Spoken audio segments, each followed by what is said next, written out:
Alors je reviens sur certaines choses, bon, j'ai peut-être tendance à répéter, mais souvent à approfondir aussi, à savoir que nous avons 3 niveaux de cosmos et 3 niveaux de théologie. Nous avons le macrocosme et le microcosme, comme on dit, mais il y a aussi un cosmos intermédiaire entre ces deux extrêmes, qu'on pourrait appeler, je ne sais pas, l'intercosme, en attendant mieux, le Zwischen, l'entrecosmos. Et le macrocosme le plus global, c'est évidemment celui des cosmologistes qui vont étudier le Big Bang, l'univers dans sa totalité. Alors là, c'est vraiment le macrocosme. Et puis le microcosme, c'est notre façon de construire notre société, nos modes, nos choix collectifs ou même individuels, qui relèvent d'une création. L'homme politique est un créateur, l'artiste est un créateur, c'est le microcosme. Et puis entre ces deux cosmos qui sont complètement compris, tout le monde comprend qu'il y a effectivement un cosmos qui serait le cosmos de la science dure, la science physique, et le cosmos de la science sociale ou de la science humaine.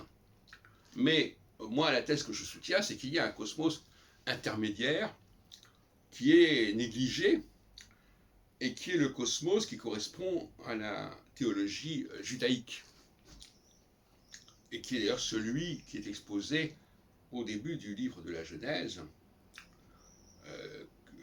Bereshit bara Elohim et Hashamayim et Haaretz, les Elohim ont créé les cieux et la terre. Donc c'est pas les cieux en général et la terre, c'est les cieux qui correspondent avec la terre.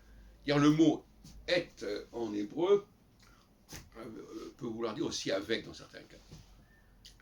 Boïti vient avec moi. Et donc c'est ce cosmos intermédiaire qui n'arrive pas à être pensé aujourd'hui.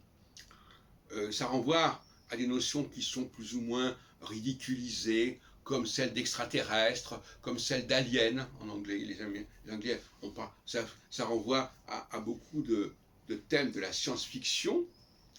Et je dois reconnaître que j'ai été nourri un petit peu par cette littérature dans les années 60, avec Robert Charroux, etc., Jean Saint-Guy.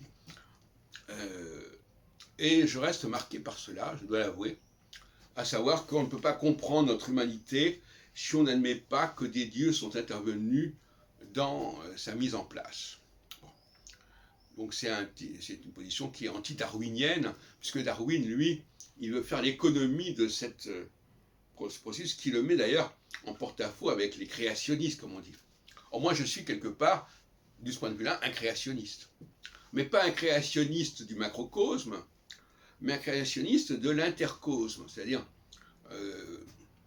des dieux qui sont eux-mêmes nés d'un processus beaucoup plus ancien, qui est celui du macrocosme, qui sont au cœur du macrocosme, mais qui ne sont pas le macrocosme, qui n'en sont qu'un petit élément qui est pour nous évidemment central.